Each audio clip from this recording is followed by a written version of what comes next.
Konflik Palestina-Israel kembali terjadi menyusul serangan pasukan Israel ke Masjid Al-Aqsa di Yerusalem pekan lalu.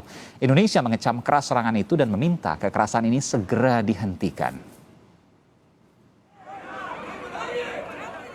Konflik Israel-Palestina kembali terjadi menyusul serangan yang dilakukan tentara Israel di kompleks Masjid Al-Aqsa Yerusalem pada Jumat pekan lalu yang mengakibatkan ratusan orang terluka. Pasca kejadian di Masjid Al-Aqsa, pasukan Israel menggeledah rumah-rumah warga di tepi barat. Indonesia mengecam keras aksi kekerasan bersenjata aparat keamanan Israel terhadap warga Palestina di kompleks Masjid Al-Aqsa.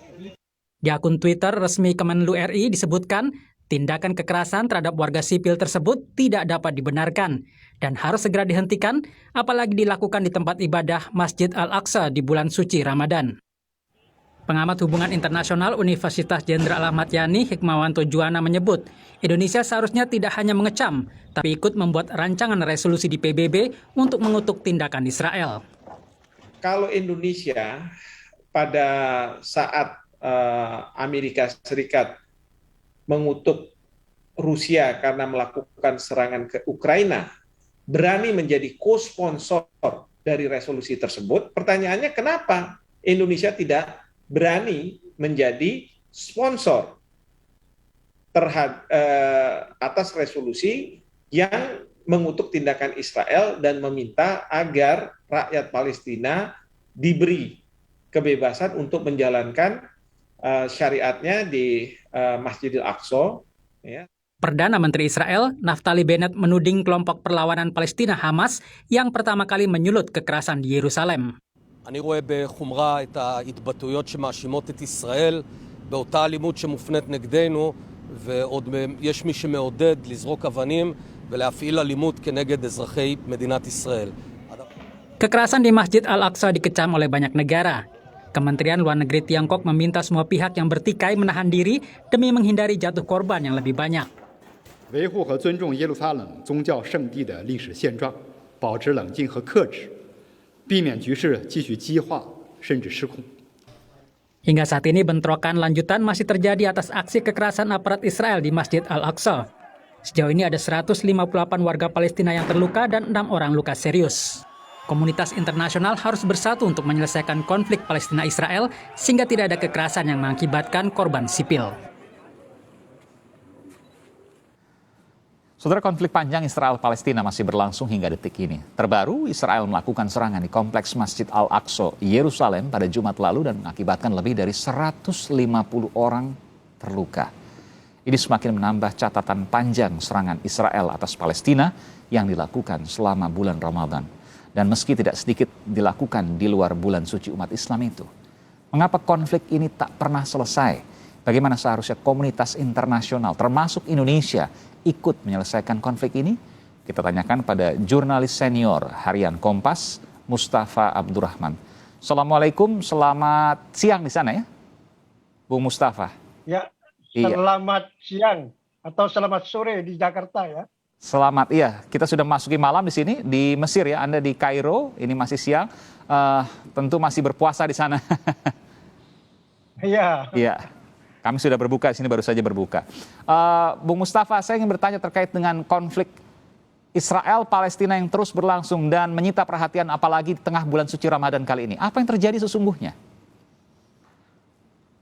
Ini kan bersamaan ya, perayaan Hari Besar Paskah Yahudi yang jatuh pada hari Minggu kemarin lusa.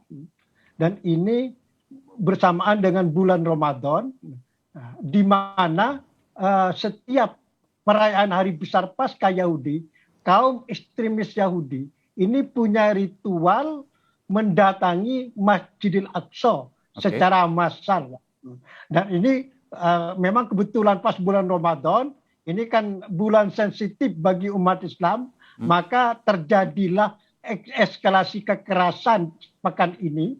Dan kita tahu ya kaum ekstremis Saudi mendobrak Masjid Aqsa yang dijaga aparat keamanan Israel.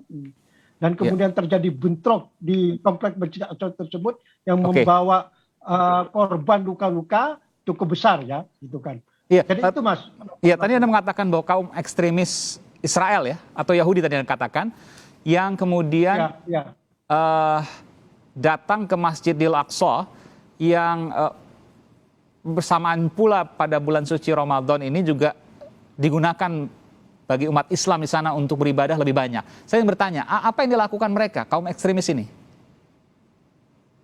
Ya, mereka kan punya kepercayaan setiap perayaan hari besar Paskah Yahudi, mereka harus mendatangi kompleks Masjidil Aqsa tersebut untuk menjalankan ibadah di kompleks Masjidil Aqsa itu. Itu adalah kepercayaan mereka. Dan bersamaan ini masalahnya ini bulan Ramadan yang juga umat Islam melakukan ibadah di kompleks masjid tersebut. Nah ini masalahnya, Mas. Ya, tapi kan begini, kan itu saya terus terang saya belum pernah ke sana, tapi saya ingin bertanya, itu kan kompleksnya besar ya, ada dom, ada kemudian Masjidil Aqsa-nya, kan artinya tidak berada di satu titik yang sama. Benarkah seperti itu atau seperti apa sesungguhnya? Ya itu satu komplek, Mas. Jadi satu komplek betul, tapi bangunannya kan berbeda. Dan itu ada Umar Dom itu kan satu halaman. Betul. Jadi itu dikelilingi oleh pagar ya cukup luas. Ya. Di situ kaum ekstremis Saudi menjalankan ibadah di halaman Masjidil Aqsa tersebut, di halamannya. Nah, tapi ini kan bagi umat Islam yang juga sedang menjalankan ibadah pada bulan Ramadan, ini kan sangat sensitif. Dianggap ini adalah aksi provokasi. Ini kan. Nah, ini problem. Dia adalah masalah kepercayaan dari kedua belah pihak. Jadi bagi umat Islam, bulan Ramadan itu adalah bulan suci. Kan.